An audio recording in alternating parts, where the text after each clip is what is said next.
We're going to keep this rental theme going, this rental property theme going.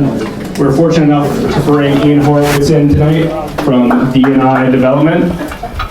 Him and his partner Dan Matthew, who's sitting in the back of the room. So Ian, obviously, we've known Ian for a long time. He flips properties, wholesales properties, owns a lot of rental properties.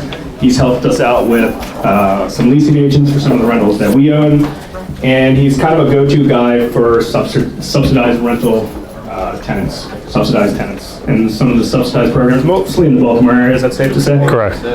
So he's got about a 30-minute segment for you, and I've seen his PowerPoint presentation, and it's pretty great. I learned a few things from it, so you got the mic. Thank you. How you guys doing? I'm Ian, D&I Development. We're out of Baltimore, Maryland. So, like I said, like he said, my partner Daniel is in the corner if you want to bug him for questions. So real quick about ourselves, myself and Daniel, we're both firemen full-time for the city of Baltimore. This is what we both came here to do, right? We came down to Baltimore, moved here in 2008, got myself a big city job, I got a pension, I got benefits, I got a schedule, I got the whole nine. Then everything starts crashing, I lose my pension, you know, the pension's getting changed, benefits get changed, schedule gets changed. I said, all right, I gotta do something for myself that I can produce income.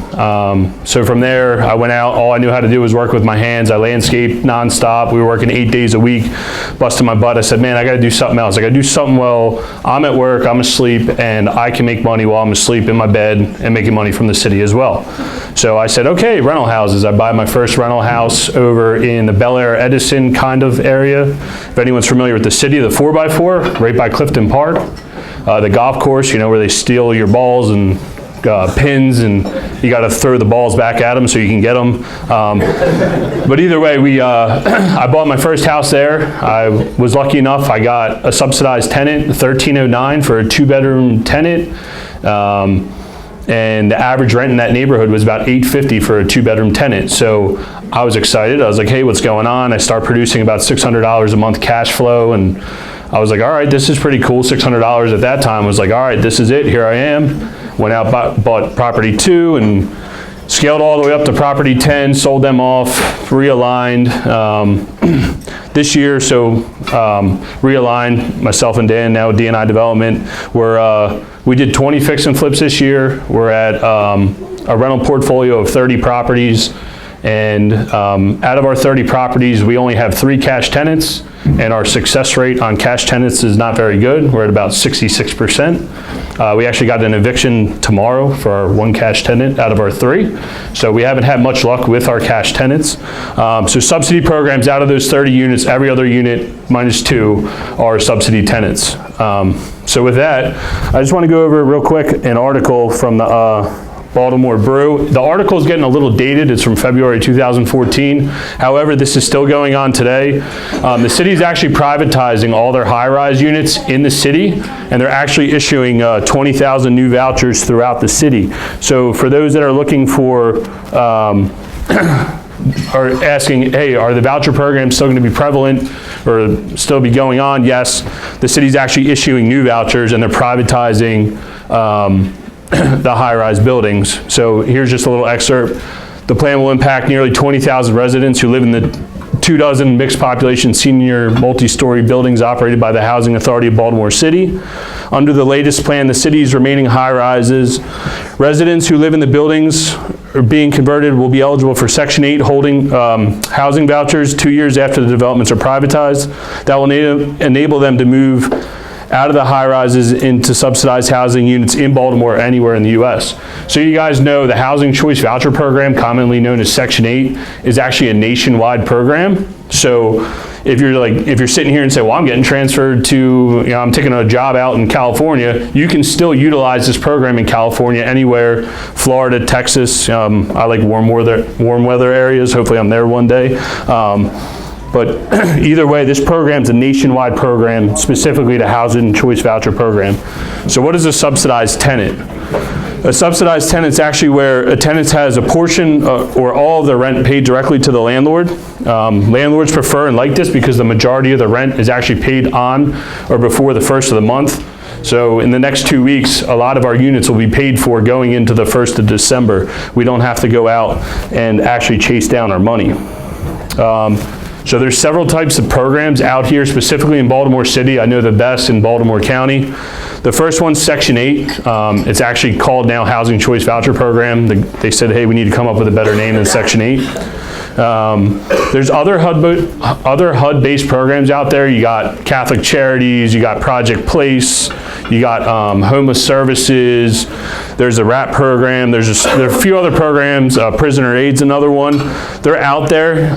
You just got to find the tenants that hold those vouchers. The first few programs I mentioned, like Housing Choice Voucher Program, Catholic Charities, and Project Place, homeless services, they're lease-based. So what I mean by that is they actually pay the subsidy for the length of the lease. They're not going to stop. So as long as your unit passes and you're in good standing, they're going to pay your lease for the length of that. They're going to pay the subsidy for the length of that lease. Now there's other programs out there. I like to call them step-down programs, like RAP programs, a big one in Baltimore. What happens is the tenant will get, say, 100% subsidy for 3 months, then they'll go to 75% for 3 months, so on and so forth, to where they're weaned off the system. Those tenants, you just want to be very careful that you make sure you're vetting your tenant, because at the end of that, they're going to be paying for the rent. So you want to make sure you're not putting them in a bad position, as well as there's other programs out there that actually case manage them once they're weaned off the program to make sure that they're paying their rent. Those are the best programs. Catholic Charities actually has one like that, where they step them down, and then for 2 years they'll actually case manage them all the way out. Our preferred model, we don't really accept, we try not to run the RAP program or a step-down program. We like the top ones where they're paying for the length of the lease. That's really our go-to. So there's a lot of advantages to subsidized tenants. You know, the biggest one to me is the majority of the rent's paid on or before the 1st, right? As investors, we all have bills to pay. You know, the tax bill keeps coming, the mortgage keeps coming, the maintenance keeps coming. So the nice thing is you're getting a majority of your rent paid up front. Now a lot of people ask, how do they come up with what the subsidy is? The tenant is actually responsible for up to 30% of their income. And by income, we're actually discussing you know, SSI counts as income, or Social Security, child support, anything like that can actually be counted as income. So if someone's getting $1,200 in SSI, it could be up to $360 that they have to pay for a subsidy. Now the program goes in and they have a calculation to figure out what their utility bills are, what their living expenses are going to be, and to make sure that they're not putting them in a bad position and can't afford their subsidy or their portion of the rent. Another nice thing, and a lot of people don't realize, is that the tenant is still actually responsible for the gas, water, and electric, with the exception of multi-unit buildings. So for single-family dwellings, the tenant's actually responsible for the gas, electric, and water. Just so you guys know, you can have the option to pay for that. I don't know why you would want to take on that risk. Some people do it because they want to make sure that their bills are getting paid, because you can still lose your house if you don't pay your water bill, right? Another thing is we convert all of our units. Our business model is to renovate them all the way out, and if we have fuel oil, we get rid of them. So you guys know, if they're on gas or electric for heat and it's on them, and they go down for rent escrow, or they can't pay their portion and you're evicting them, and they go down and file a rent escrow against you, you don't have to pay for the gas to be on. Now, if you have fuel oil and that fuel oil tank's empty and we're going into the winter months and there's no fuel oil and they don't have heat, you're gonna have to pay to put fuel oil in there, and most likely you're not getting your money back. So BG&E is actually kind of like a little credit card system, so we prefer to make sure that there's no fuel oil for heating in any of the units. Another nice thing, and a lot of people don't know, is that you still get to screen your tenants. A lot of people just have this understanding that you go out and you just get your unit approved for a subsidy program. It's actually the opposite. You have to go out and find a tenant to place into your unit. So you actually get a chance to screen your tenants. So whether you want to do credit checks, background checks, rent history, credit applications, whatever else you want to do, you still have the right to do that. You still get to be a landlord. You still get to decide who goes into your unit. The other nice thing is if they're not paying their bills, you get to evict them, so if they're not paying their portion or they're not paying their water bill, you can still file an eviction. And the other thing is the tenant is actually responsible for damages that they cause. So if they're going around and breaking drywall, they're still responsible for that. And if you're having an issue, to go down to the last point, is that there's actually a lady in the city, it's Miss Nelson, and she actually handles cases where if you're having a dispute with your tenant, you actually get to go to a third party inside of that program that can help you dispute it rather than having to go before the judge or go in front of the police or whatever it may be to do the he said, she said. Real quick, back to screening tenants. So you guys know if they're on a subsidy program, especially housing choice voucher program, if they have a federal offense, they're not going to be able to have a voucher. So we negate doing background checks. We also don't do credit checks because we understand what type of tenant we're dealing with. We're looking at low income housing. Most likely the credit's not on par. And credit applications fees, if you do that, most of the time we have issues that most people aren't going to pay those fees, so we don't do that. Our best way to screen tenants before we place them is our tenant placement people actually go to the unit and see how they're living currently to get us a gauge of how they're going to treat the unit. Somebody have a question? Well, I was going to say that with the new voucher program now, that in certain counties like Baltimore, I know that if the tenant has a 100% voucher, you cannot decline him. It is now county law that you have to approve him as a tenant. You cannot decline because of credit or this or that if he is 100%. If he is less than 100% voucher, then you have that right to say yes or no. But with 100%, you have to accept it. Right, but you've also gone through, hey, am I going to accept this tenant? It's not just like, hey, this tenant landed on my doorstep. You've gone through this process of submitting a voucher. You've talked to this tenant. You've decided that you want to enter into this contract with this tenant. So that is a good point. If you feel that they can't afford their portion, you do have the right to deny them for the unit. Y'all needed some clarification on the fuel oil and the gas heating. Sure. So I can do better research on that. Okay, so if you have a unit and it's still on a boiler with fuel oil, right? And say we're going into the cold months and you're having an issue with a tenant and they say you're going to go to evict them, right? And they go downtown and say, oh, my landlord's not treating me right, I file a rent escrow case. When they go to file that rent escrow case and they say they have no heat and you're on fuel oil, you're gonna have to pay to fill that to make sure they have heat because the inspector actually comes out to make sure that that unit is either in good operating condition or not. So if you have major fails like that, that's the big difference. Fuel oil, you gotta pay for it when it shows up. Gas, you actually get the gas and then you get to pay for it afterwards. It's kind of like a little credit line, so. Is that just Baltimore County? I know that specifically for Baltimore City. I'm not sure about Baltimore County or the other surrounding counties. I just specifically know we had an issue one time in the city for that. So the best bet is to call one of the housing inspectors for either the city or the county and they can give you a better clarification on that.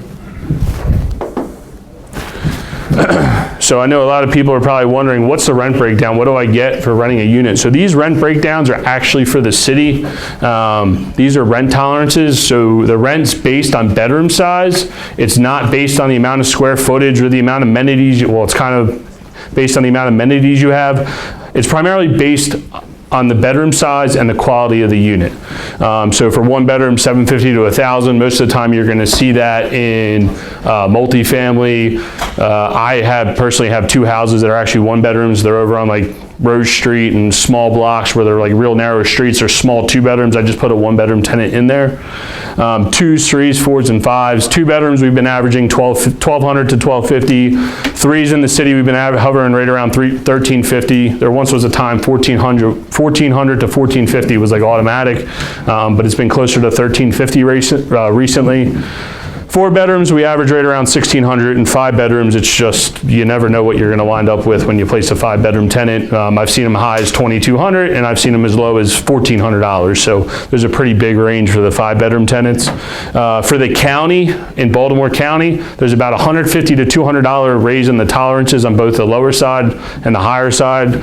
We just placed a 2-bedroom tenant over in Dundalk, and I think we got $1,480 for a 2-bedroom tenant versus the city, we would get $1,250. So there is a good bit of a difference between the city and the county. Sure. Management company, property management? We self-manage everything. So we're out there every day and go about our business, and we're in and out of these every day. So there are management companies out there that specifically that have a better knowledge of subsidized tenants versus, you want to make sure they have a good knowledge of the program and how the programs works, because as we go forward, you'll see there's a lot of ins and outs to the program. So. About the subsidy program, so you emphasize the lease base.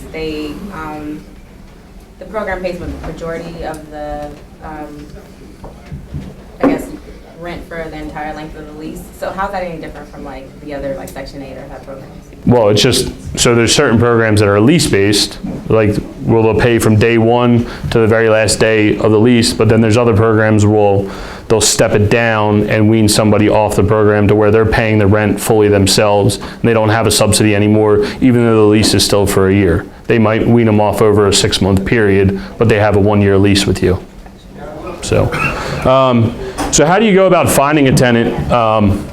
We find the best way to find tenants is the top 2 is gosection8.com and local tenant placement companies. The bottom, well, the third one, I don't know how relevant it is anymore. Newspaper ads used to be a really good way to go about finding subsidy tenants. And the last one's Craigslist. You know, you're gonna have to do a lot more screening on Craigslist. The top 2 are the best. Gosection8.com for the premium plan. It costs you about $750 for the year, but you will get a lot of traffic on your units, both cash tenants and subsidy tenants. My favorite one though is local tenant placement companies, because I have to do little to no work. They go out, they chase the tenants down, they bring them to the units, they take the applications, they handle the process start to finish, and they really know the tenants that are actually going to go out and rent a unit and not waste your time. So we market to about 15 or 20 of them. The best way to go out and find a tenant placement person is actually to go to the subsidy office. Like the Housing Choice Voucher Program for the cities at 1225 West Pratt Street. It's right back next to the Social Security building. You always see everybody standing out front. Just go up and talk to somebody and you'll find the people that place tenants. For the county, it's up off of York Road. I don't know. It's York Road. There's like a Starbucks right up there. It's on the right-hand side. I don't know the exact address. Same thing. You'll see people standing out front hustling tenants. Some of the things that we like to, that we've done in the past is to offer incentives for tenants to move into our units. At some point, you know, we've done no security deposits depending on the quality of the unit or the need for a tenant. You know, you can negotiate the security deposit. Real quick, to go back to the tenant placement companies, they're going to charge you a 1-month rent fee. So if you offer a no security deposit, you still got to pay that 1-month fee to the tenant placement person. We always offer washer dryers in all of our units. It's there is a maintenance issue. However, the rentability and sustainability of the tenant is a lot longer than a unit without it. People like to have the convenience in their home. Another thing we like to do, since we gut renovate all our properties, is we always put central air in, and that's actually an incentive to the tenant. And on top of that, you're actually taking care of your unit better, because a lot of the times when the window units go in, they break the window sills, the plastic vinyl piece that you can't fix in your in the window, you got to replace the whole unit, or they don't tilt them right and they leak all over your house and you don't want the water damage. The other thing is a multi-year lease, and a lot of people might say, well, why is a multi-year lease good? A multi-year lease is actually good because a lot of tenants out here, they have landlords that are out there selling the houses out from under them, or they've been treated bad. So by offering them a multi-year lease, the most you can offer is a 2-year lease. By offering them a 2-year lease, not only are you putting yourself in a better position, but they got that sense of security that they're going to be able to stay in their unit and not have it sold out from under them.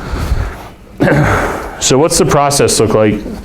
The process is pretty simple. The first thing you want to do, like I said, you're going to want to go out and do is find a qualified tenant.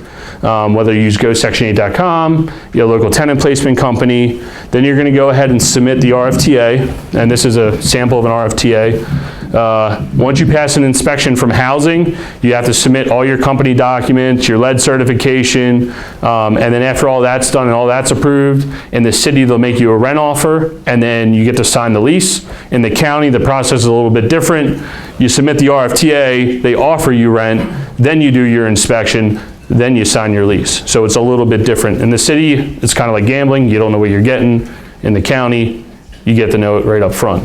And again, I just want to, so everybody has a clear understanding that you can't just go out and get your unit approved for a Section 8 tenant before, a housing choice or subsidy tenant prior to having a tenant available. You can't say, oh, I want to make this unit ready for a subsidy tenant. You actually have to have that tenant in place before they'll issue you an inspection. Are they pretty quick with the inspection in the city? The city's about, we'll go over this in a second, but about 10 to 14 days. The county's a little bit longer because they do all the stuff up front.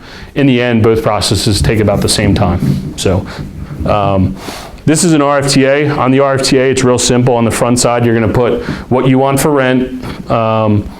When you're filling this out and you're submitting for a tenant, when you fill out the rent and you're using GoSection8.com and you say you put $1,500 on here and you have your unit on GoSection8.com for $1,000, they're gonna give you the $1,000 that they find on GoSection8.com. So make sure you put a little higher amount here. That's a kind of a wink, wink, nudge, nudge pro tip. Go out and put a higher amount here because they're not going to give you above what you put on here. Also on here, you're going to put who's paying what, and this is very important when you go to sign the lease. So you make sure that you mark this off, who's paying the water, who's paying the gas, who's paying the electric. If this is filled out wrong and you go to sign the lease and you accidentally put, okay, the owner is going to pay for the water, well, guess what? You're stuck. They're not going to change it. Then on the back, you get to put 3 rent comps. Most of the time, you don't have to fill them out because they already know what they're going to give you. And then you put the owner information on here. On this side, the tenant information is actually filling out their side. So once your RFTA is submitted, like I said, in the city, you're going to wind up with an inspection. In the county, you're actually going to get a rent offer first, so we'll go over the city process. You'll go to an inspection. A lot of people get real nervous about the inspection. I'll tell you right now, if you can pass a home inspection, like if you were going to sell a house, you're going to pass a Section 8 inspection. It's actually relatively simple. And the other thing is, if you think it's wrong, it's probably wrong. You probably should fix it up. So we're looking for, cracked concrete. You want to make sure, go out and buy a little outlet tester, make sure all your outlets are properly grounded. Handrails on anything that's more than 3 steps, over 36 inches, you need a handrail for. Make sure you can grasp it, not just a piece of wood. Make sure it's actually a graspable handrail. Make sure, here's a big one, make sure all your windows operate. If you got double hung windows in your house and the top sash won't stay up, you're going to fail. A little tip, you can always run a screw under it and keep it forced up. So what we did to absolve that issue is we just started putting single hung windows in there, because how many people actually pull down the top of their window to cool themselves off? Not many, right? So we stopped putting double hung windows in. It's just a service call. It's a nightmare.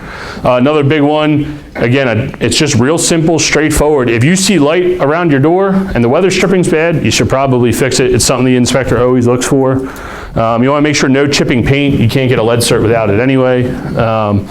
Make sure all your appliances work. I mean, the inspector is going to come in, make sure the oven works, make sure the gas comes on the stove, make sure if you have a washer dryer, make sure it's operable. If it doesn't get hot, you're going to fail. You don't have to put a washer dryer in your unit, but if it's there, it needs to work properly, and that goes for anything. Screen doors, awnings, whatever it may be. If it's in the unit, make sure it's working properly. HVAC needs to heat and cool. Interconnected smoke detectors, that's a big one. We just learned the hard way. In the county, we tried using a Bluetooth system, and the inspector figured it out. They need to be hardwired. I should have put hardwired in here, not just interconnected. They need to be hardwired, so if you have a fire in the basement, it alerts the people on the 2nd floor. And then the inspector told me, well, you're a fireman, you should know this. I said, dude, I don't know. It's already on fire by then. Who cares? So after you pass your inspection, right, you're going to submit all your paperwork. You're going to go do your lease signing. And here's another thing. with the Housing Choice Voucher Program, you actually get to use your own lease. Catholic Charities, Project Place, some of these other smaller programs, they actually use their own lease, but specifically for the Housing Choice Voucher Program, you get to use your own lease. So make sure it's in good working order, make sure you have a lawyer review it, make sure you're bulletproof. You know, if you do have to go to court or you do have to go downtown and talk to Miss Nelson at the office. Again, to go back to the RFTA, we should already know who's paying the gas and electric. We should already know who's paying for the water. And like I said, where do the programs get their rent comps? They use Renometer, they use GoSection8.com, and they have another matrix that they use that they pull from a database. Like I was saying before, if you fill out on that RFTA $1,500 and they go on GoSection8.com and your house is listed for $1,000, well, guess what? You're getting $1,000 because you already offered it to other people at $1,000. So make sure you cover your tracks. You used to be able to get 3-year leases in the city. They just changed it only to 2-year leases. Once your lease expires at the end of 2 years, you can go to month, or 1-year lease, you can go to month. So we always try to go for a 2-year lease to try to reduce our turnover rates. So just like you got an initial inspection, once the tenant's placed, you will have an annual inspection each and every year that the tenant stays. So between month 10 and 12, you'll be notified that you have an annual inspection coming up. They'll give you an 8-hour window. So we always make the tenant be responsible to be at the house for the inspection. It's going to be the same exact type of inspection that you had the first time. The only difference is now they're going to come in and look for tenant damages versus owner damages. So if they come in and find that the gutter's hanging off the front of the house, that's an owner damage, you have to fix it. If they come in and find out that there's a hole in the wall, that's a tenant damage, and you can actually fix it and then back charge the tenant. Another little quirky one is if you got to change these light bulbs, you got to get on a ladder. If you have to get on a ladder, the owner is actually responsible to change the light bulb. So they'll bang you on that. So they'll give you the list. Usually you have 30 days to fix it. If you have a major safety fail, such as a smoke detector doesn't work, CO detectors don't work, heat's not working, something like that, you got 24 hours to fix it. They'll call you up. They won't even send you a letter. The inspector will call you right then and there, tell you got a major fail, you got 24 hours to get this ratified and get it fixed. So whether it's a 24-hour emergency fix or it's a 30-day standard violation, if you fail a second time, your unit's actually going to go into abatement and you're not going to get paid. Once that unit goes into abatement, you can still get it fixed. If you don't get it fixed, the voucher, the tenant's actually going to get, in the meantime, the tenant's going to be getting a new voucher. So they can go move to another unit and they'll have an emergency voucher and they're going to be pushed through the system a lot faster than somebody that's just moving because they want to move. So time is of the essence in getting your list fixed and getting them fixed properly.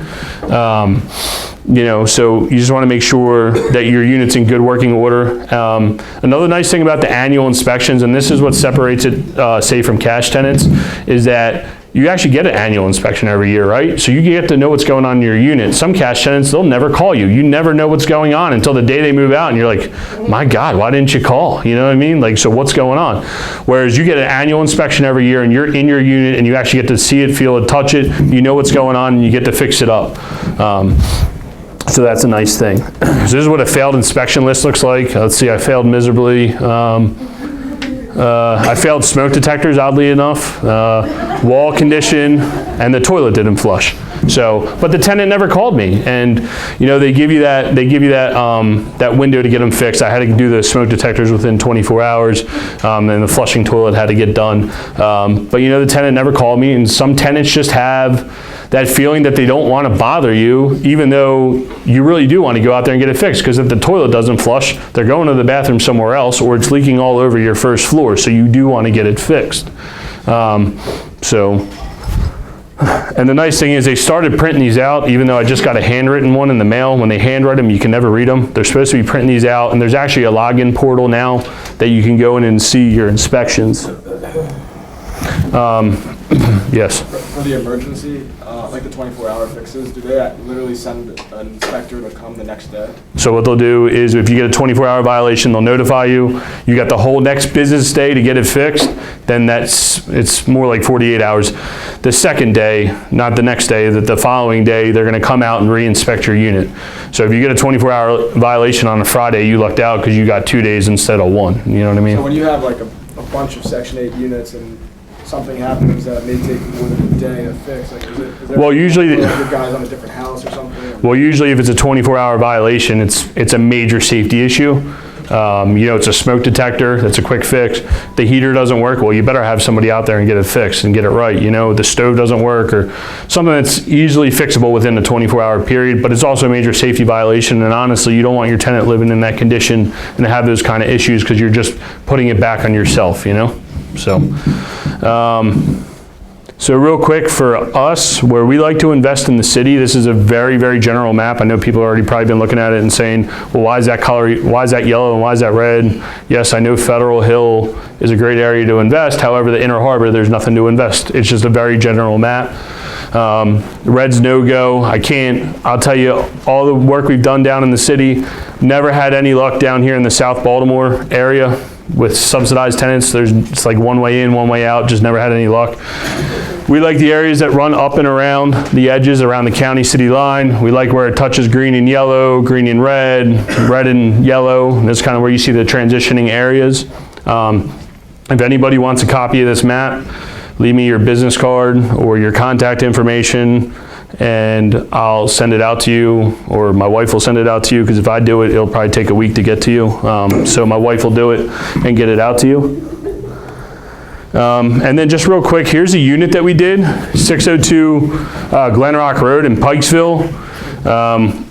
We bought it for, I think, roughly 65 grand, put about 80 grand into it, gut rehabbed it. We got a 2-year lease. The total rent's $1,603 on a 3-bedroom. This is in the county. So we got $1,603 on a 3-bedroom lease, 2 full baths. The tenant's portion's $26. The subsidy's $1,577. She's responsible for all utilities, the maintenance of the grass, shoveling the sidewalks when it snows. Here's a picture of the unit. Nice looking little house. It's worth about $185 to $200 on the back end. So we're also sitting on a good bit of equity, which is nice. One thing you'll notice about our units, they all look the same, every single unit, because it's a maintenance issue for us. So we like to keep everything looking the same. This laminate floor is in every unit. We like to put stainless steel appliances. All the walls are gray, all the ceilings are white, so we know what color we need. We put granite countertops in. This is just a rentability and sustainability thing for us. And, you know, it goes back to that little bit of pride of ownership and treating the tenants right and doing the right thing. There's a picture of the kitchen. If you also notice, no garbage disposals, no dishwashers, no screen doors, no ceiling fans. We put knobs on the doors on this one. Usually we don't put knobs on the doors because they break all the time too. So we try to get rid of any issues that are going to be foreseen in the future. You know, ceiling fans is a big one. People throw stuff in the ceiling fans, break them. Guess what? You're responsible for them. Dishwashers, people don't load them right. They break all the time. Garbage disposal is a big one. You find everything in there, so we just don't put them in. Bathroom, real simple. Tiles 59 cents from Home Depot, Sanibel white. Nice, clean. We've actually used this exact tile in flips. Let's keep it clean. Like I said, we put washer dryers in all the units. Nice and just real simple unit. That pretty much brings me to the end of my presentation. So if anyone has any questions, I'll gladly take them. Yeah, if you have a 24-hour notice to do some repairs and tenant does not give access to the unit or the tenant is not available. Well, we put lock boxes on there, so we always have a lock box to get to all of our units. But if they're not allowing you access, it's something you're able to report to the program, and the program will have to handle it on their end. So. Will you repeat that? What, if they don't have access? You put a lockbox on the... We mount a lockbox on the front wall to all the units, and we have one code that we have a few codes that we use for them. So when our service guys go out there, the tenant knows, and it's something else that you want to put in your lease. We put it in our lease that we can enter the unit if it's going to result in a major fail through an inspection. So we got to get in there and do emergency work. We have the right to enter. So you should have keys to all your units as well, you know. You spend good money on the counter and everything, but you have no garbage disposal. Suppose this blocks the drain, what happens? Well, block the drain. I mean, you can't stop everything, right? So with that, you know, we try not to, I mean, the tenants at some point got to take some sort of responsibility. So block drain, unfortunately, we got to go out there. If it's, we just had one where it was a continued repeat offender. The main drain kept getting clogged up. We had to send the snake out there 2-3 times. Ultimately, we told her, hey, third time, look, something's got to change, otherwise you're paying for the next one. So, yeah, at a certain point, the tenant's got to take responsibility. You have a lot of issues. I know before you said as long as you pass a regular inspection, you're pretty much good to go. I had 2 of them, and I've had issues with them where they fail for anything little. Like I've had, like, you know, the existing screen door frame was left around. They failed because of that. Right. Were they in the city or county? All of them city. Yeah, sometimes, and that's the other thing, sometimes you run into that one inspector that's just got, like there's one inspector in the city. I don't like putting knobs on any of my units, except of course that one had it. But I used to keep kitchen knobs in my truck because it's just a pet peeve he has. Sometimes it's an inspector thing. You can actually go online and get the housing quality standard inspection report. The city's supposed to be able to hand you, hey, this is what we look for. However, every time you go down there, they can never produce it. So you're better off going online and looking for it. In the end, sometimes you're just at the mercy of the inspector, and you gotta, if it looks like it's a major safety or something that they're gonna pick off, you know, you wanna fix it up front, so. Do you have a set price point when you do your rehab, when you rental properties? Is there a set amount? Yeah, the answer is yes. I mean, obviously it comes down to cash flow, right? When I first started investing, I wanted to make sure that my mortgage payment wasn't gonna be more than half of my rent. So if I was getting $1,250 rent, I would want to be in for more than $625 on my mortgage payment. Now it's kind of turned into, we try to target, you know, 18 to 20% returns, you know, gross, but it all depends on the area. You know, you start going down into the war zones, you know, you're going to want more attractive returns because you got no equity. Whereas here, we'll pay a few more dollars, but we got equity and it's a safer play long term, so. Is there an average, do you have an average turnover after the lease is expired? And also how much you have to put in to basically, you know, live in to marketable, you know, position? I'm sorry, what was the last? Well, the first part, our average length of our tenants is about 3 years. You know, sometimes you see closer to 5. We've been averaging right around 3 years for tenants staying in the unit. You know, you'll get that one tenant that stays for 1 year, you'll get that one tenant that stays for 100 years. It varies from tenant to tenant. A lot of it's based on the area where their family is, accessibility, what's going on in the neighborhood, what schools are around. But on average, we've been averaging right around three years for our tenants. And what was the second part? After they leave, how much repair do they have to make? It varies. I mean, on average, we try to budget $2,500 for a turnover. It all depends on your tenant. If it's a nice, clean tenant, you get out for a lot cheaper. You don't have to paint. You just got to go in and clean up.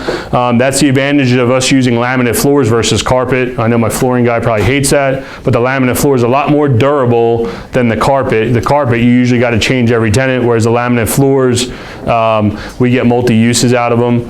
And that's the reason we do a lot of the things. Like the granite countertops are a lot more durable than the stuff you're gonna buy off the shelf at Home Depot where you gotta replace it. They get waterlogged, people leave the dishes out there, get soaked, and get damaged, so. Are you using laminate on the second level? Yeah, we use laminate throughout. No carpet, because carpet, you wind up with bed bugs, you wind up with fleas, it's a major turnover cost. I just had one where the carpet wasn't stretched properly and I failed because the carpet was already in the unit before I started and the tenant was already living there, and I tried to get away with one and it wasn't worth my time and effort, and I had to replace the carpet anyway because it wasn't stretched properly.